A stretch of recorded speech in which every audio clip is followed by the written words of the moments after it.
Hoje, vamos tomar um tempo para estudar a Palavra de Deus juntos com um sermão intitulado Aqueles que são dignos do Reino de Deus. Vou falar sobre um homem que é muito famoso ao redor do mundo. O nome dele é Rockefeller. Ele é amplamente conhecido como o Rei do Petróleo. Na empresa de Rockefeller, havia um funcionário que se orgulhava sempre de sua empresa e da qualidade de seus derivados de petróleo, dizendo: a qualidade é muito boa e o preço é muito barato. Quando este funcionário fazia viagens a negócios, ele geralmente se hospedava em um hotel. Sempre que assinava seu nome no balcão de registro, ele primeiro escrevia $4 o barril, petróleo padrão, e depois assinava seu nome. E sempre que conversava com alguém, ele sempre dizia que o barril do petróleo padrão custava $4. Fazendo assim, ele ganhou o apelido de um barril de petróleo, $4. Aonde quer que fosse e quem quer que o encontrasse, sempre falava sobre um barril de petróleo, $4. Foi assim que um barril de petróleo, $4, se tornou seu apelido. Somente depois de falar sobre o preço do petróleo, ele começava a conversa. Embora não fosse fácil ter uma refeição com o presidente da empresa, Rockefeller entrou em contato com esse funcionário específico e eles tiveram uma refeição juntos. Enquanto comiam, Rockefeller percebeu que o funcionário era tão apaixonado pelos produtos da empresa que ele se orgulhava e elogiava os produtos da empresa mesmo enquanto falava com o presidente.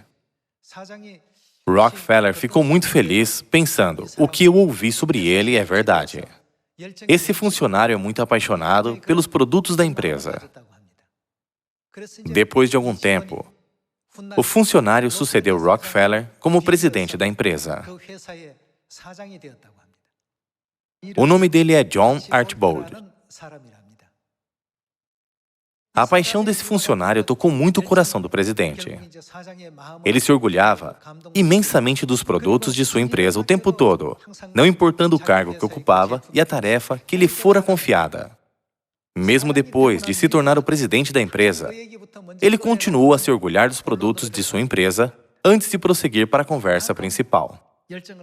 Ele era tão apaixonado que, entre muitos outros presidentes da área de negócios, ele foi reconhecido como o presidente mais competente. Em termos modernos, ele se tornou lendário. Essa é uma anedota sobre Archibald. Enquanto eu li a história desse homem, um pensamento me veio à mente.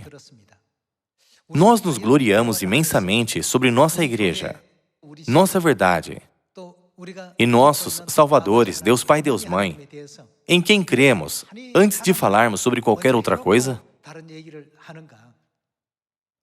O motivo de eu contar essa história hoje é porque precisamos pensar sobre quem é digno de entrar no reino de Deus. Neste momento, estamos vivendo uma vida digna de entrar no reino de Deus? Quando vemos o exemplo desse homem, podemos nos perguntar: será que somos dignos de entrar no reino de Deus? Se não cumprirmos a obra do Evangelho tão fervorosamente quanto Archibald, seremos dignos? Seu exemplo me deu a oportunidade de refletir sobre mim mesmo. Assim como o título do sermão de hoje, vamos pensar sobre quem é digno do reino de Deus. Ao olharmos para as parábolas que Jesus nos ensinou, não vamos ficar parados, desperdiçando o tempo que Deus nos deu. Ao invés de falar sobre coisas sem sentido, como novelas ou política, sempre que nos encontrarmos com as pessoas, vamos primeiro falar sobre Deus, mesmo que seja apenas por um breve momento. Quão maravilhoso é Sião!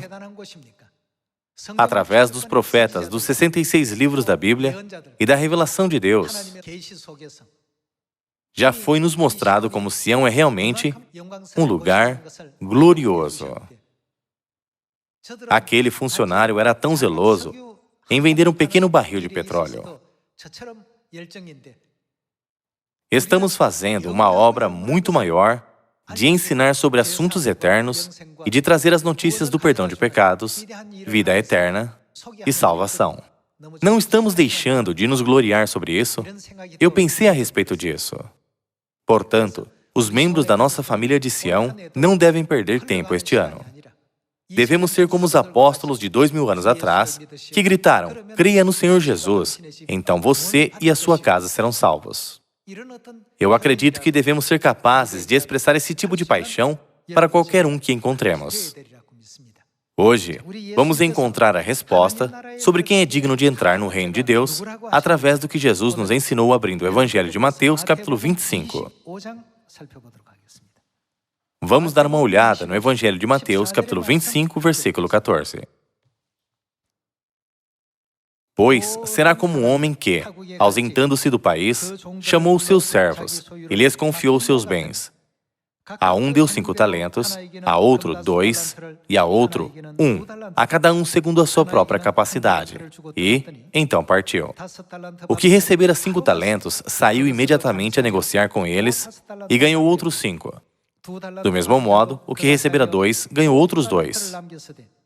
Mas o que recebera 1, saindo, abriu uma cova e escondeu o dinheiro do seu senhor. Depois de muito tempo, voltou o senhor daqueles servos e ajustou contas com eles.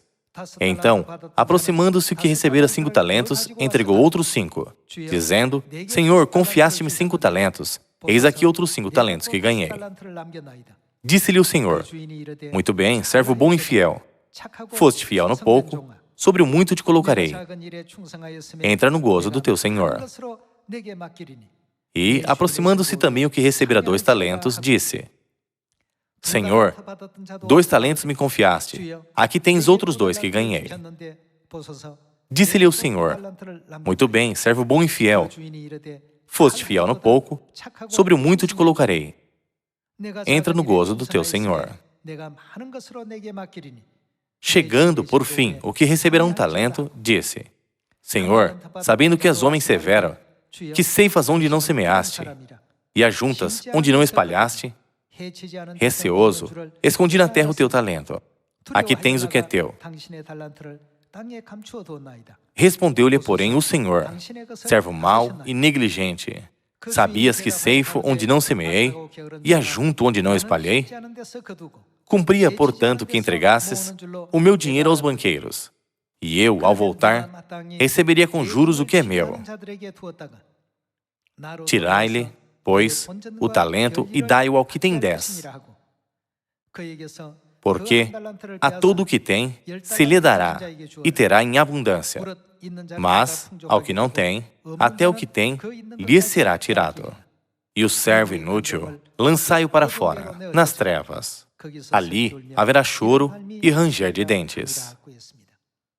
Nós aprendemos sobre a parábola dos talentos muitas vezes. Essa parábola contém os ensinamentos de Jesus. Já que esses eventos certamente acontecerão nos últimos dias, Jesus já profetizou 2000 anos atrás sobre esse assunto. Entre esses servos, quem é digno de entrar no reino de Deus?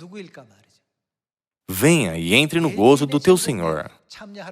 Essas palavras foram dadas àqueles que ganharam mais 5 talentos e mais 2 talentos, respectivamente. Aquele que recebeu 1 talento disse, eu o escondi na terra. Eu o escondi e não desperdicei nada. Pessoal, embora o servo não tenha desperdiçado 1 talento, e quanto ao seu valor? Inevitavelmente o valor diminuiu. Através das palavras de Jesus, registradas no Evangelho de Mateus capítulo 25, devemos pensar seriamente sobre quem é digno de entrar no reino de Deus. Daniel também mencionou esse assunto. Vamos ver o livro de Daniel, capítulo 12. No livro de Daniel, capítulo 12, versículo 1, está escrito, nesse tempo, se levantará Miguel, o grande príncipe, o defensor dos filhos do teu povo, e haverá tempo de angústia, qual nunca houve, desde que houve nação até aquele tempo. Mas, naquele tempo, será salvo o teu povo, todo aquele que for achado inscrito no livro. Muitos dos que dormem no pó da terra ressuscitarão, uns para a vida eterna, e outros para a vergonha e horror eterno. Os que forem sábios, pois, resplandecerão como o fulgor do firmamento, e os que a muitos conduzirem à justiça. Como brilharão aqueles que guiarem muitos à justiça? Como as estrelas, sempre e eternamente. A obra do Evangelho que estamos realizando atualmente é a obra de guiar muitas pessoas à justiça. Na parábola está escrito: ganhei mais 5 talentos, ganhei mais 2 talentos. Essa também é uma lição sobre a obra do Evangelho. Deus sempre nos desperta para o fato de que o nosso Evangelho deve ter esses resultados prósperos. E também nos permite saber que o nosso Evangelho nunca falhará. Contanto que preguemos o Evangelho, esses resultados prósperos certamente virão. Porém, durante o processo encontramos muitas dificuldades e também precisamos de paciência.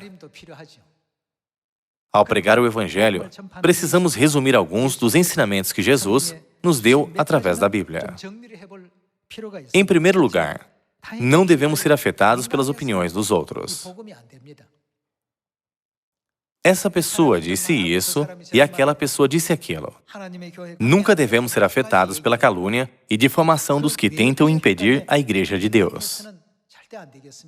Devemos realizar a nossa obra do Evangelho apenas de acordo com a vontade de Deus. Não devemos tropeçar ou ser influenciados nesta ou naquela direção por causa do que as pessoas ao nosso redor estão dizendo. Sem a verdade que vem de Sião, onde Deus habita, não podemos curar completamente o mundo. Não há outro caminho além do Evangelho, a verdade da nova aliança que pode curar a doença chamada pecado.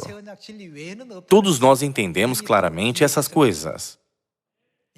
Já que Deus nos permitiu essa verdade, clara e perfeita, devemos agora desempenhar o papel de salvar o mundo, apresentando e proclamando a verdade. Quando se trata de realizar a obra do Evangelho, de salvar o mundo, não devemos ser afetados pelos comentários ou opiniões dos outros. Segundo, não devemos prestar muita atenção ao que as pessoas deste mundo estão fazendo. Quando as pessoas no mundo falam sobre fazer uma dieta ou fazer outras coisas, se formos influenciados por essas tendências, podemos negligenciar a obra do Evangelho que devemos realizar e erroneamente pensar que essas coisas são mais valiosas. É por isso que a Bíblia e os profetas nos despertam para o fato de que nunca devemos nos importar muito com o que as outras pessoas estão fazendo. Agora, eu estou compartilhando com vocês o segredo de como uma pessoa que recebeu 5 talentos acabou com 10 talentos. Não se deixe influenciar facilmente pelas opiniões de outras pessoas e não preste muita atenção ao que as outras pessoas estão fazendo. Devemos olhar apenas para as opiniões de Deus e crer que a coisa mais valiosa é viver uma vida fiel, realizando a obra de Deus. Somente então, viveremos nossas vidas de acordo com as profecias e ganharemos 10 talentos. Em outras palavras, seremos considerados dignos de entrar no reino de Deus. No livro de Daniel está escrito: os que a muitos conduzirem à justiça resplandecerão como as estrelas, sempre e eternamente. Através das lições da época do Pai e da época do Filho, vamos descobrir quem foi escolhido por Deus como digno de entrar no reino de Deus.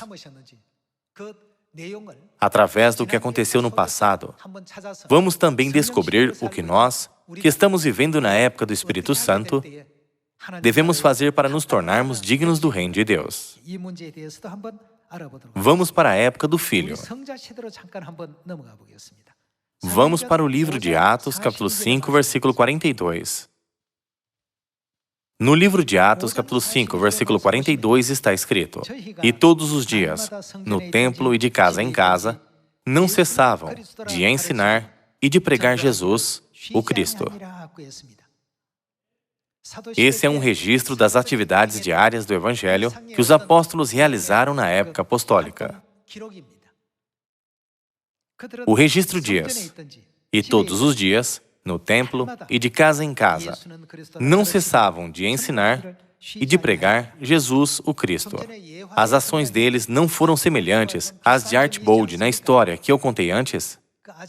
Quem quer que ele encontrasse, Archibald sempre mencionava a frase: um barril de petróleo, $4, petróleo padrão. Somente depois disso, ele falava sobre o assunto principal. Como podemos ver aqui, eles são os santos da igreja primitiva, certo? E todos os dias, no templo e de casa em casa, não cessavam de ensinar e de pregar Jesus, o Cristo. Na época do Pai, houve aqueles que testificaram sobre Deus Jeová. Na época do Filho, havia os santos da igreja primitiva que pregavam sobre Jesus. Então, o que devemos fazer na época do Espírito Santo? Vamos substituir o nome Jesus, na época do Filho, pelo novo nome na época do Espírito Santo. E todos os dias, no templo e de casa em casa, não cessavam de ensinar e de pregar Ansanhon, o Cristo. Assim como o nome do Salvador na época do Pai e o nome do Salvador na época do Filho foram proclamados, na época do Espírito Santo, nunca devemos parar de ensinar e proclamar o nome do Salvador, Cristo Ansanhon, que veio com um novo nome, e a glória de Deus, a Nova Jerusalém.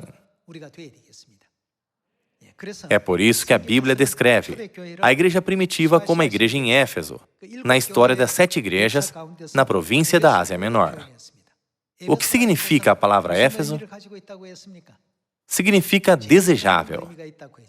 A maior, a mais digna e a mais desejável fé. Ao longo da história, esse é o tipo de fé que os santos da igreja primitiva tiveram. Ao traçarmos o seu caminho de fé, podemos ver que dia após dia, no templo e de casa em casa, eles nunca pararam de ensinar e proclamar as boas novas de que Jesus é o Cristo. Vamos para o capítulo 8. Vamos ver o livro de Atos, capítulo 8, versículo 35. Então, Filipe explicou e, começando por esta passagem da Escritura, anunciou-lhe-á sobre quem ele pregou? Jesus. Nós conhecemos essa cena muito bem. Essa é a história de Filipe batizando o eunuco que estava encarregado de todo o tesouro de Candace, a rainha dos etíopes. Entre os muitos atos da igreja primitiva, o que Filipe fez aqui? Então, Filipe explicou e, começando por esta passagem da Escritura, anunciou-lhe a Jesus. Naquela época, o nome do Salvador, Jesus, não era conhecido. Para aqueles que criam em Deus naquela época, nenhum outro nome foi dado como nome do Salvador, exceto o nome Jeová. Porém, Filipe foi até o eunuco, encarregado do tesouro no palácio de Candace, viu-o lendo o profeta Isaías e disse: "Você sabe de quem essa passagem está testificando?" O eunuco respondeu: "Tenho certeza de que é uma profecia, mas não sei de quem isso testifica, porque não tenho ninguém que me ensine." Por isso, Filipe o ensinou, dizendo: "Aquele de quem o profeta Isaías testifica é Jesus." Dessa forma, podemos ver a cena no livro de Atos, capítulo 8, onde Filipe pregou sobre Jesus para que o eunuco pudesse ter fé em Jesus. Ao longo de qualquer época, aqueles que são dignos do reino de Deus vivem esse tipo de vida. Filipe entrou no reino dos céus, e os membros da igreja primitiva também entraram no reino dos céus. Em outras palavras, eles podem ser vistos como aqueles que são dignos aos olhos de Deus. Vamos ver a cena em que Pedro testifica que Jesus é o Cristo. Vamos para o livro de Atos, capítulo 4, versículo 11. No livro de Atos, capítulo 4, versículo 11 está escrito: "Este Jesus é pedra rejeitada por vós, os construtores, a qual se tornou a pedra angular, e não há salvação em nenhum outro, porque abaixo do céu não existe nenhum outro nome, dado entre os homens, pelo qual importa que sejamos salvos." Então, qual é a nossa situação comparada com o tempo da primeira vinda de Jesus? É muito parecida. O nome do Salvador conhecido naquela época era Jeová. Numa época em que as pessoas conheciam Jesus apenas como filho de um carpinteiro, os apóstolos corajosamente testificaram: "Não há outro Salvador além de Jesus. Não há outro nome debaixo do céu, dado aos homens, pelo qual devemos ser salvos. O nome do Salvador se espalhou de um homem para dois, de 2 para 4, de 4 para 8, de 8 para 16 e de 16 para 32. Gradualmente, o nome foi se espalhando por todas as cidades da Judéia. Eles puderam espalhar esse novo nome, do Salvador, porque tinham absoluta confiança e fé em Deus. Eles pregaram com confiança e coragem que Jesus era o Messias e o verdadeiro Cristo que veio a esta terra para salvar a humanidade. Eles não falaram com relutância, medo ou frustração, mas testificaram sobre ele com coragem. Essas pessoas foram consideradas dignas de entrar no reino de Deus. Como está escrito no livro de Daniel, capítulo 12, eles são aqueles que guiam muitos à justiça e recebem a glória, que resplandecerá como as estrelas dos céus pelos séculos dos séculos. Da mesma forma, na época do Espírito Santo, não há necessidade de hesitarmos. Isso porque o nome do Salvador está profetizado na Bíblia. Nós aprendemos que Sião é o lugar que o próprio Deus estabeleceu e o lugar que Deus predestinou para nos dar a bênção da vida eterna. E o lugar que Deus construiu com a determinação de nos dar o perdão de pecados. Assim como Archibald, que se tornou o presidente da companhia de petróleo Rockefeller, sempre que começarmos qualquer conversa, devemos sempre nos gloriar sobre nosso pai, nossa mãe, Sião e a nova aliança. Não importa com quem você se encontre, se você fizer isso primeiro e depois continuar a conversa principal, você provavelmente receberá um apelido como ele. Até mesmo para uma pessoa como Archibald, um barril de petróleo, $4, é mais do que um apelido, é como uma medalha. Isso se tornou uma medalha de honra. Ele trabalhou com muita paixão e amor por sua empresa. Como resultado, o presidente passou a reconhecê-lo. Embora ele tenha começado como um funcionário comum, ele acabou se tornando o presidente de uma empresa de petróleo. Quando olhamos para a história desse homem, é o mesmo para nós espiritualmente. Espiritualmente, aqueles que ganharam mais 2 talentos, valem 2 talentos, e aqueles que ganharam mais 5 talentos, valem 5 talentos.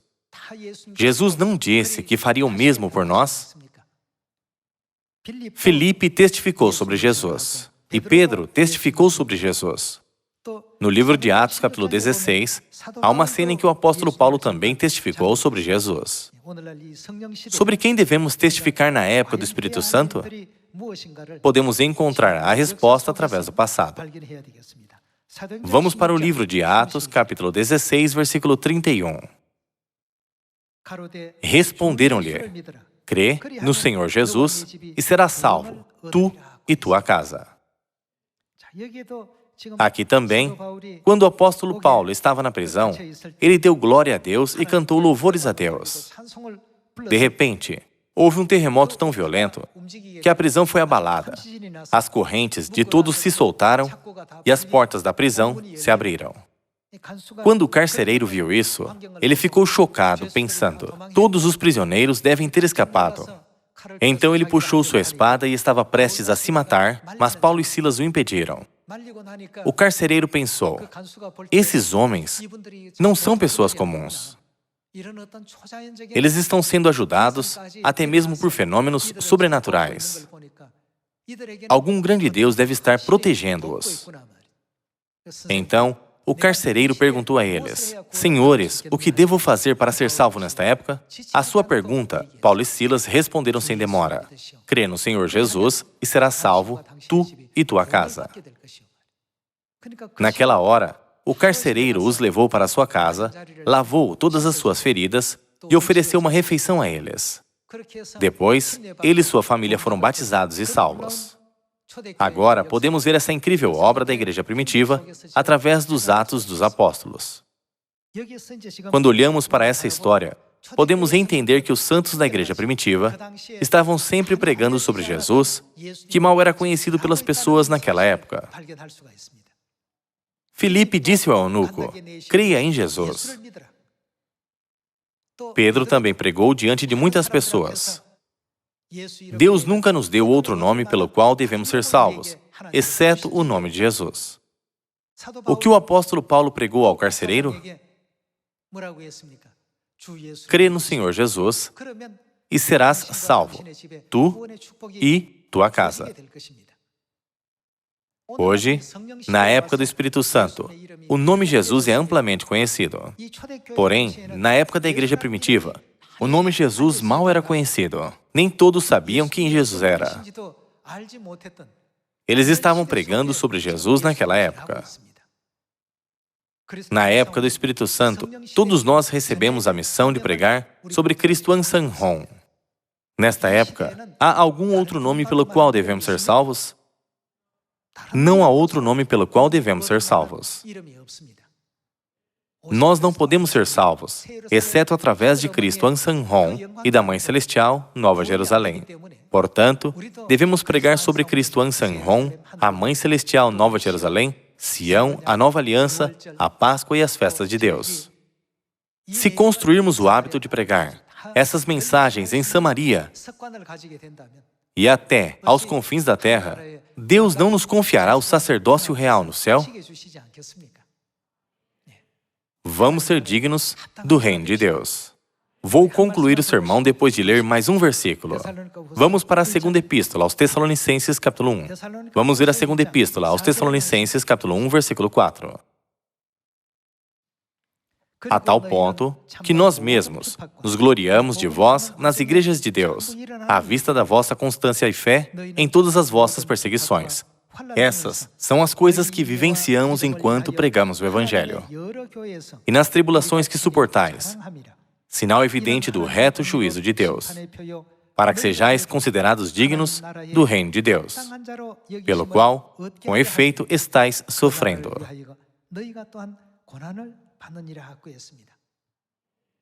Algumas situações difíceis podem surgir enquanto pregamos o Evangelho. Vamos ser aqueles que vencem todos os desafios, para que possamos ser considerados como dignos de entrar no reino de Deus. Se hesitamos um pouco por várias razões, este ano, devemos nos livrar de todos os nossos medos e relutâncias e pregar. O propósito principal da pregação é fazer com que as pessoas saibam sobre a verdade. Como resultado, daremos tanto fruto quanto Deus permitir, certo? Vamos todos estabelecer um objetivo. Para quantas pessoas eu vou pregar essa palavra em um mês? Quantas vezes eu testificarei sobre Deus e me gloriarei sobre Deus em conversas? Quando ouvimos um sermão, sentimos vontade de pregar, mas quando deixamos a igreja, todas essas compreensões não dão em nada. Não devemos ter esse tipo de fé. O princípio da nova aliança não é edificado por apenas ouvir a palavra, mas por ouvi-la e colocá-la em prática. Vamos orar a Deus assim, para que eu possa realizar a obra do Evangelho. Por favor, dê-me fé, coragem e ousadia. Ó, Deus, por favor, ajude-me a me tornar uma pessoa maravilhosa, que pode guiar muitas almas para os braços de Deus. Dessa forma, vamos oferecer muitas orações a Deus. Não estamos pedindo algo ruim, mas estamos pedindo o que é bom aos olhos de Deus Pai e de Deus Mãe. Por que eles não responderiam às nossas orações? Além disso, Deus derramará o Espírito Santo sobre nós para que possamos realizar a obra do Evangelho. Podemos começar primeiro participando de uma pregação simples. Sempre que estivermos em casa ou conversarmos com os outros, vamos nos gloriar sobre Cristo Ansanhon, Deus Mãe, Sião e a verdade. Qualquer um desses tópicos serve. Eu gostaria de pedir a vocês que desenvolvessem esse tipo de método de comunicação para vocês mesmos. Dessa forma, vamos todos ser dignos de entrar no reino de Deus. Esperando que vocês tenham recebido muita graça, eu gostaria de concluir o sermão de hoje. Muito obrigado.